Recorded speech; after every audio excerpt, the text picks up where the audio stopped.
welcome to episode 88 of the CRICKETher Weekly. Now, we have got the final standings for WBBL, haven't we, Sid?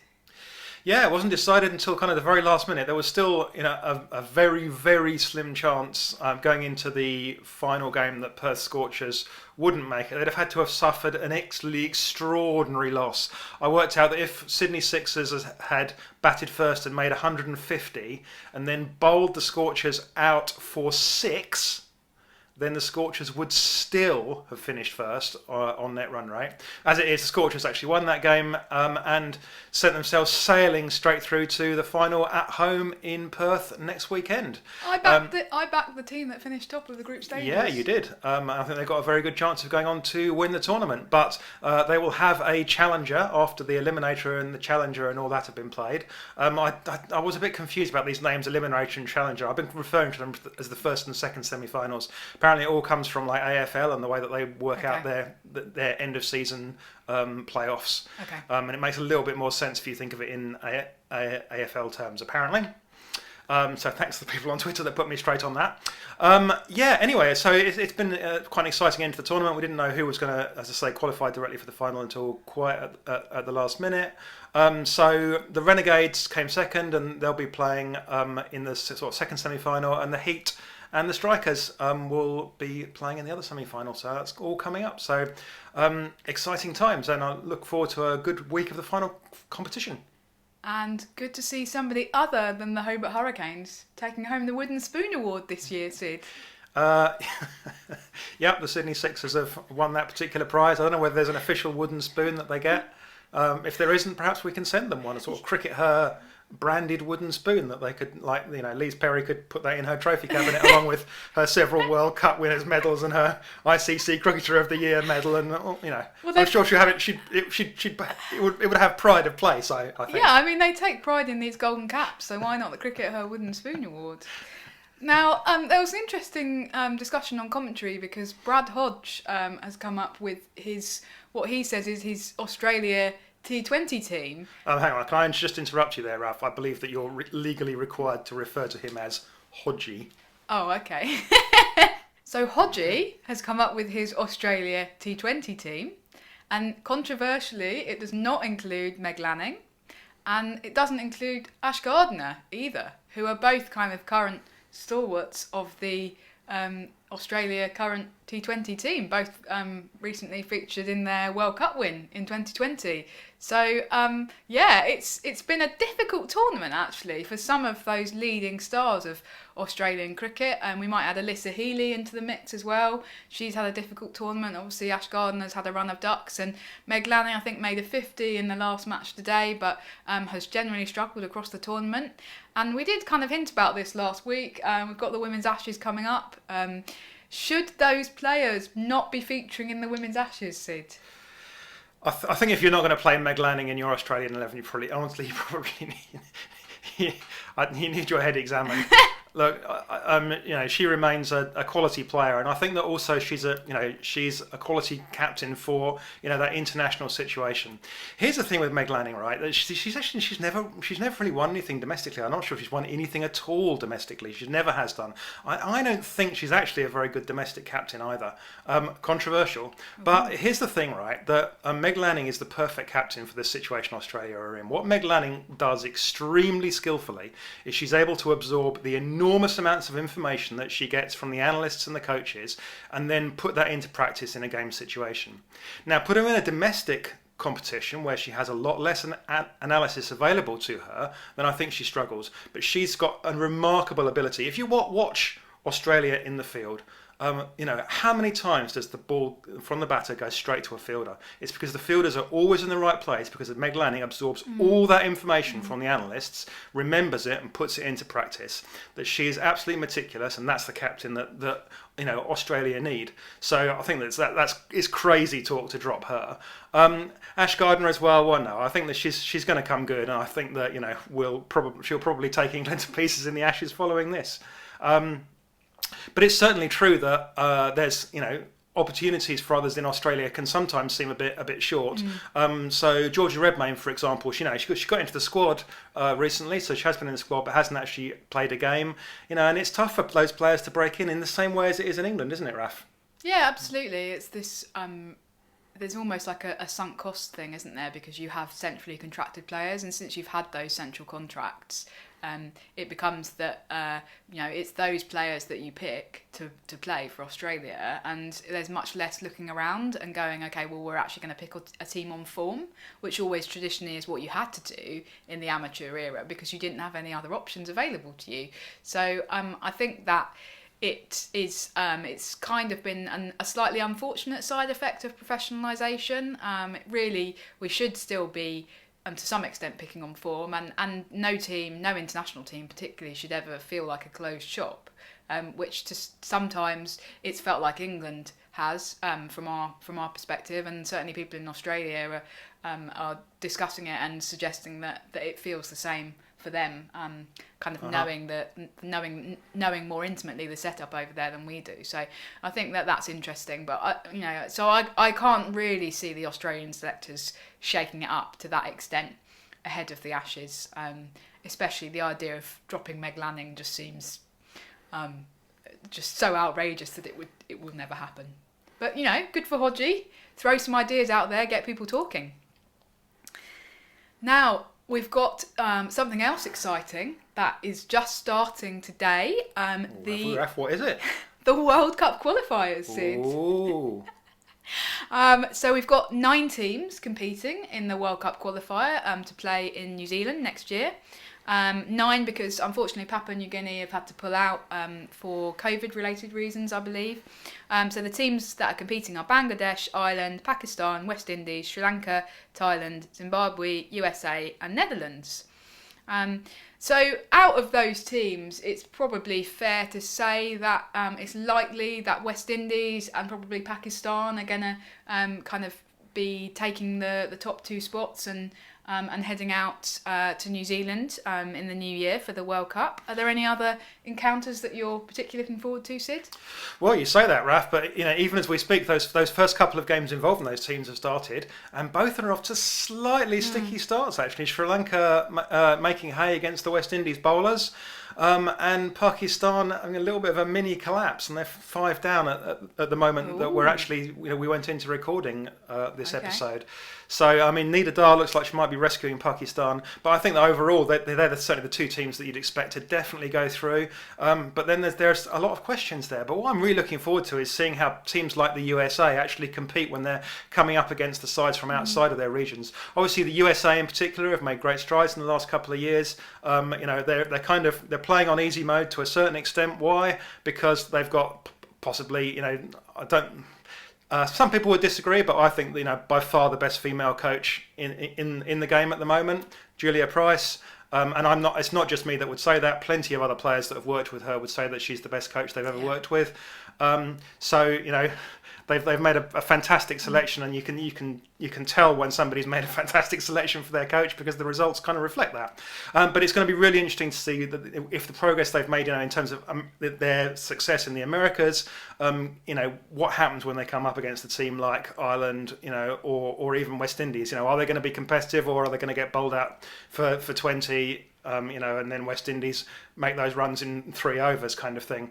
And it could go either way, really. We just haven't seen these games, so that's what's so exciting about this. So I'm really looking forward to some of these matches. And so we're going to be able to watch some of them on live streams. Yeah, they'll be on the ICC player, we understand. Fantastic. So I think the one slightly annoying thing is you can't Chromecast them, so we can't watch them on the telly. So if you're watching this from the ICC, get your developers to sort out Chromecasting them to the telly. Cricket Australia have done it now. Cricket Australia's app didn't do Chromecasting for a while, and now it does. So I can flick the switch on my phone and have it play on my telly, and that's what I want to see, guys. So if you'd be so good, thank you. Did you ring up Nick Hockley and have a word? Yeah. Nick, I know you've got a few issues on your plate, but you really need to sort out the Chromecasting, mate.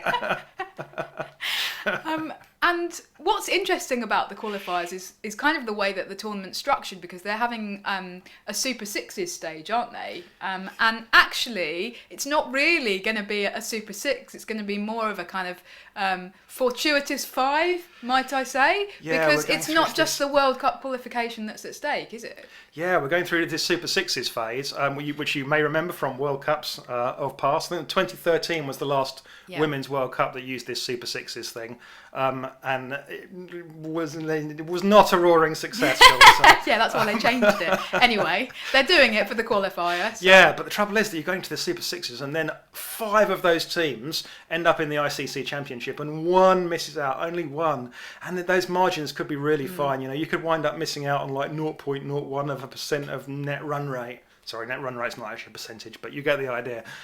So it could wind up being, it's going to be very disappointing for the team that make it through to the Super Sixes that then don't make it through to the Super 5 into the Championship. But them's the rules. Okay. Now, there's been some other big news coming out of the ICC this week. So they have appointed a working group and their remit, the remit of this working group is, quote, to review the status of the Afghanistan Cricket Board and cricket in Afghanistan in light of the recent governmental changes in the country. Now, the ICC issued a press release about this. It does all feel a little bit of an ICC move, if I may say so, Sid. Well, let's have a read from the press release. Okay. ICC Chair Greg Barclay says in his press release, we've created this working group to discuss it. Cricket is fortunate to be in the position to influence positive change in Afghanistan, with the national men's team a source of great pride and unity in the country. And we should protect that status and try to influence change through the Afghanistan Cricket Board. Okay, mate, you know, great. And that stuff may well be true. In fact, it almost certainly is true. But basically, you've told the working group what you expect them to find. Yeah. That's not what you do with a working group. With a working group, you say, go off and you know, and tell us what the answer is.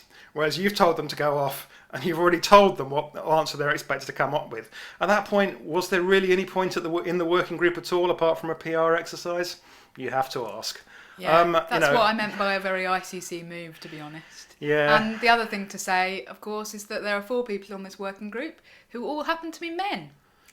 Again, it's quite ICC, isn't it? And so the very fact that Greg is banging on about men's cricket in Afghanistan being really important and doesn't really mention women's cricket there. The fact that this working group is all consisting of men, it doesn't give me a huge amount of faith in the process in terms of, are they really going to be interrogating some of the very questionable statements that are coming out of Afghanistan? Are they going to be asking cricket? The difficult questions, and are they going to be, you know, offering up the difficult decisions?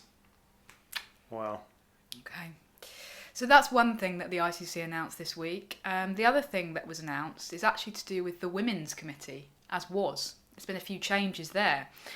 Going forward, it's going to be known as the Women's Cricket Committee, which I think makes a lot of sense, because the Women's Committee makes it sound like that's where all the people go who are female, and actually, really, the remit is to discuss women's cricket. But the key things are that it will assume all decision-making responsibility for women's cricket, first of all, and secondly, it's going to report directly to the ICC's executive committee now. So the Icc Committee Structure is a bit confusing, but basically you've got the executive committee up here, which traditionally was all men. I think they've got like a token woman on it now, so well done. And then you've got these other committees underneath, and the Women's Cricket Committee, the Women's Committee, was even further underneath that. So it had an extra layer that it had to report to before any of its decisions or any of its suggestions, recommendations, even made it as far as the executive committee. So to me, the striking thing about this is that it suggests that actually this is a little bit of a step down the path of something I've talked about quite a lot that I think should happen, which is devolution, which is that you say to the people who know and care about women's cricket, okay, you go off over here and we'll give you some budget and you make decisions and we have to adopt those decisions. So really, then you end up in a situation, which is what we had for women's cricket until the ICC took over in 2005, where the people who are actually making decisions about it are those who know and care about it. And it feels to me like this is a little bit of a step in that direction, because they've given the Women's Cricket Committee a bit more power. Yeah, I guess that's the case. I think that the truth of the eating will be in the pudding, as nobody actually says, because I've messed that up totally. But you know what I mean. Okay, so this committee, may well be in a position to make some changes to the women's game. So let's take an example, a completely random example of something that I've shielded for years: abolishing the power play. Okay. Now, this is one of Sid's hobby horses that he likes to ride around occasionally. Yep. Other people think I'm mad, but I think that we should abolish the power play. For women's cricket, I don't mind what the men do. That's up to them. That's their circus, their monkeys. But I think we should abolish the power play. This committee might have the power to do something like that. Guys, do it. But the real $64,000 question, okay, see it more seriously, is if this committee were to say, okay, we are going to state that every series in the ICC Championship has to be a multi-format series that includes a test. If this committee states that, would that stand? That's where you have to go, well, actually, how independent are this committee really? The committee are going to remain appointed still by the senior bods at the ICC. Ultimately, they'll control the purse strings. If the committee were to make some recommendations, they're still constrained by their budget, so they might be able to decide what to do with the budget, but they can't actually take the decision to go, well, we want to spend more money, or say we want to potentially borrow money to do X or Y. So those kinds of decisions are still going to remain outside of their hands. But we'll see what happens, and we should give it time for this system to see whether it can actually make some decisions to make the women's game independent where it needs to be. Yeah, I think that I agree with what you're saying. It doesn't have full independence, of course, but one thing is that it's quite difficult when you hand over power to take it back and to row back on that. Yeah. And you have to be very careful about the kind of PR and the optics of it. If the Women's Cricket Committee do try to make a decision and you then say no, we're not doing that, if somebody on that committee then quits or you try to push them out and that gets out in the media, then I think that could cause a bit of an uproar. So I think it's an interesting move, because it does suggest that they are going down towards this path that I think they should go down of devolution. But yeah, we'll have to wait and see. Okay. And finally this week, we in the UK got to see live, and I'm sure everyone all over the world got to see the clips that were posted on social media, Azeem Rafiq's appearance before the House of Commons Select Committee of the Department of Culture, Media and Sport. So that's basically the UK Parliament, a special committee of the UK Parliament. And it was, I still can't decide whether I'm depressed or angry or both. About everything that we had to hear, but it was certainly pretty harrowing stuff, wasn't it, Raf? Yeah. I think both to hear about some of the horrendous stuff that happened to him personally, but I think what he's always tried to make clear, and what he tried to make clear before this committee, is that it's not just about him, that there's a deeper problem with English cricket. He was directly asked, do you think English cricket, not just Yorkshire cricket, is English cricket institutionally racist? And he said yes.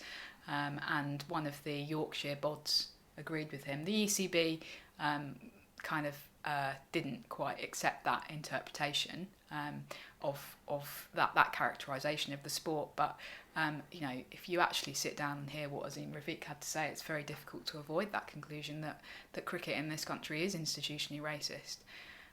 Obviously, Azeem Rafiq is a male professional cricketer, and I think that if there'd been a woman sitting up there, she might have had some different things to say. But I think that we really have to avoid any suggestion that the women's game is in some way kind of separate from or can escape from accusations of institutional racism. We talked about exactly this last year on the broadcast, didn't we? Yeah, I mean, in the last 10 years or so, I can say hand on heart that I've never seen explicit racism. In other words, I've never seen or heard people using racist terminology. I've never seen anybody excluded from something because of their race in the way that Azeem Rafiq described. But that doesn't mean it doesn't happen. It doesn't mean that people don't still feel the same kind of pain within the women's game. And I think that anyone that's saying, well, that's just the men's game and doesn't apply to the women's game is on very shaky, dangerous ground, frankly, because I wouldn't have thought this happened in the men's game. If you'd asked me 2 years ago, I'd have said, no, of course, that stuff doesn't happen anymore. That's the stuff that happened in the 70s. But it's obvious that the 70s are, still in place in large parts of this country, and it's just really depressing and upsetting. Yeah, I think with respect, we wouldn't necessarily see it or hear it because we're white. Yeah. And that was kind of one of the points that Azeem Rafiq was making, wasn't it? That actually, when somebody like Joe Root says, "Oh, I don't remember that happening," the reason he doesn't remember it is because he's white, so he doesn't have to. It doesn't hit him as hard as it would for a person of colour.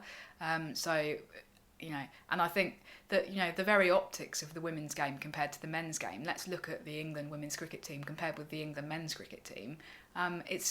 It just doesn't reflect, as I said this on the podcast last year, it doesn't reflect the diversity of our society, and that's a real shame. But it also does suggest that there are kind of institutional game-wide barriers in place for girls and women of colour trying to access cricket, and it may well be that there are individually racist people within the game as well. I think what we talked about last year actually was much more that it's a kind of systemic thing rather than coming down to individuals. And while I think that's true, what we've seen with the Azeem Rafiq evidence that was so disturbing was that actually there are people who, as you say, kind of, using horrible terms and actually actively trying to prevent people or treating people differently because of the colour of their skin, and doing it consciously. And I think that that's something that we didn't really talk about last year because we hoped that wasn't the case. But if it is the case in the men's game, then the very optics of the women's game and the very kind of numbers of representation suggest that it's probably even more so in the women's game than it is in the men's game. And I do feel that that the ECB have, to some extent, not handled this particularly well, in the sense of, so there was the big meeting at the Oval on Friday, I think it was, where they had the first-class men's counties represented, and it was meant to be this big conversation about racism. Well, the women's regions were not represented at that meeting. They had Joe Root put out a statement saying that, I care really deeply about English cricket. I'm sorry this has happened, and, we all have to work together. They didn't have any statement from Heather Knight. That everything that is being put in place is suggesting that this is a men's game problem, and it just isn't. Yeah, no, I mean, that's not to say that Heather Knight doesn't care. I mean, I can assure you absolutely that there is no one, in the women's game that cares about racism and equality and, equality of opportunity and access than Heather Knight. Yeah, well, we know she was one of the people really pushing for teams to take the knee in WBBL last year, for example. Absolutely. So it's not about her view personally. It's about which we know is, I think, unimpeachable. I've known her for a long time, and she's always been at the forefront of efforts to tackle any kind of discrimination or inequality in any way, shape, or form, economic, race. But it's about sexuality. What is her employer asking her to do, isn't it? And I think that they've sent out a bit of a wrong message there. So that's a bit of a depressing note to conclude the podcast on, but I do think it was important that we addressed it. Okay, well, we will continue to work with everybody to try and make the future better for everybody. That's what we're going to try and do. That's what we resolve to do, and I hope that everyone will join us in that. Actually, you know what we should do? Let's put a link to the ACE programme underneath the podcast. Yeah, actively working to change this. Yeah, they are. Set up by Ebony Rain for Brent, and working across the game, both men's and women's, to try and introduce, try and kind of open up those opportunities to particularly African Caribbean players. We can put a link to that, and you can actually, and viewers of the Volcast, listeners to the Volcast, to the CRICKETher Weekly, can actually donate. We'll put a link to donate. So I think that that's something that we can do. Yeah. Okay. Well, thank you for watching this week. We'll try and keep it a bit brighter next week. We'll be back with you then. Until then, take care. Goodbye. Bye.